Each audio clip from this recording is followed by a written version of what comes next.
For this tutorial, we're going to show you how to enter a purchase order. There'll be subsequent tutorials in showing you how to receive the purchase order, receive it with lots, receive it short and over. But for this one, it's just entering a purchase order, and then we'll also show you how to put the line items for freight, or to do a purchase order for something directly to a GL number. For our purchase orders, we're going to go to Purchase, Order Processing, and Orders. Your screen is automatically going to come up with the last purchase order that you entered. So to get a new purchase order, you're going to hit F3. Excuse me, you got to be up in the header. F3, and then your cursor is blinking here, so it's on the item number field. When you have that, you can just simply tab off of it and it'll assign your purchase order number. If you know the vendor that you want to purchase from, you can either enter it manually or you can do a lookup. So here we're going to enter a purchase order for Delco. When you tab again, it brings up all of your address information, so if you have anything to change there, you may. Your dates over here should always be left alone. It would be today's date, your order date that you actually ordered it, and then your document date. So the system will actually record things based off of these dates. You may, if the vendor gives you a shipment number and a tracking number, something like that, you could enter it here for reference purposes. From here in the invoicing tab, again, you have your vendor information. And here, there's two places where you can enter a company and cost center. For an actual item, as we're purchasing an inventory item, you don't need a company and cost center because it'll go on your balance sheet. But if we enter some subsequent line items for freight or something like that, you will need to put in that company and cost center. So for every single invoice I do, whether you have freight or anything else on it, there are some other system generated transactions that I do want you to enter a company and cost center.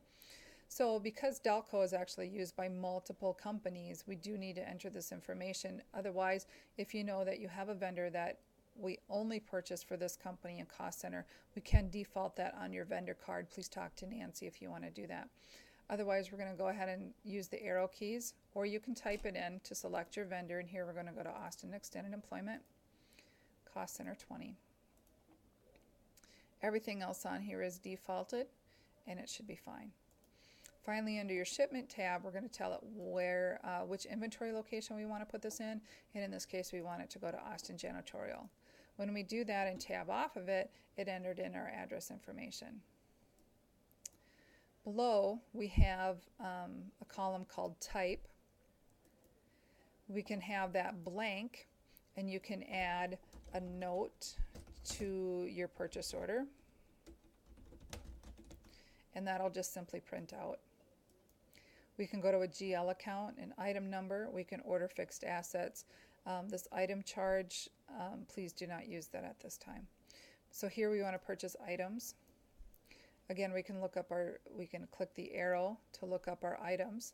And here we have a list of items that we could purchase from Delco. If you don't see your items on the list, you can scroll through using your keyboard arrows, your wheel mouse, or use your filtering.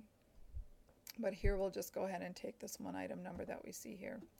When we tab off of it, it brings in our description. Your posting description is fine. You should never have to change that. The location now brought it in from the location that we put on the header.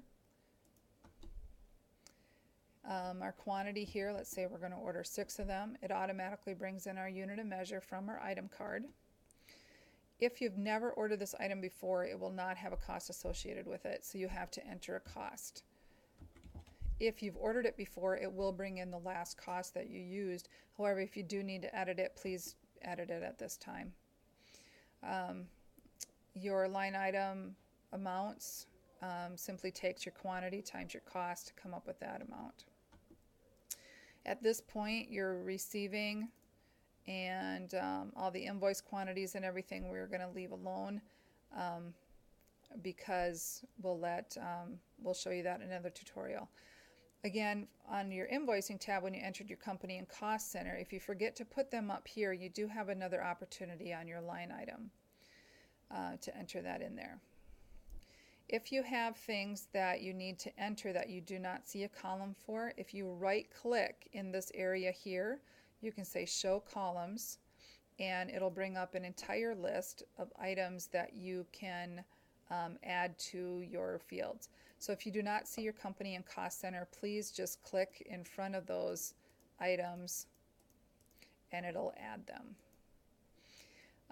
Also, if you have columns on here, there are some columns defaulted and some of mine have been hidden already so you can't see them. But if you have a column that you know that you're never going to use, feel free to right click and hide the column, and that'll remove it from the list. You can do multiple items on a purchase order, just like any other purchase order. So here we're going to order 5 of those.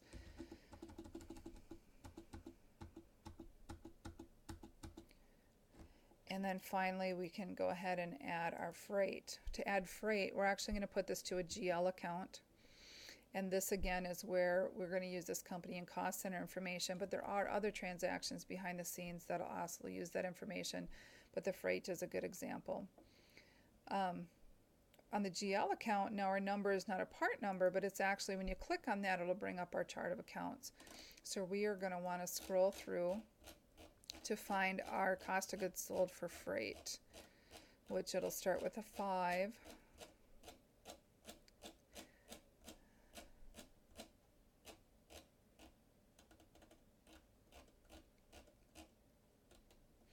Sorry, I thought that was closer, otherwise I would have done the search on it.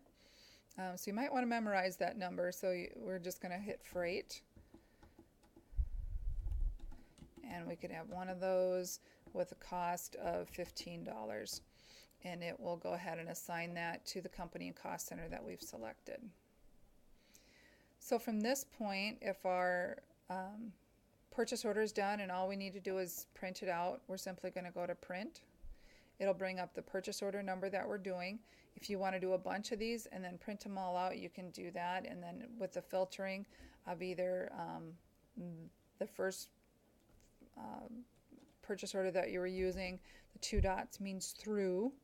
So you could, if you know they're all in order, maybe you've got 5 of them out here, so you go from 61 through 66 or something like that.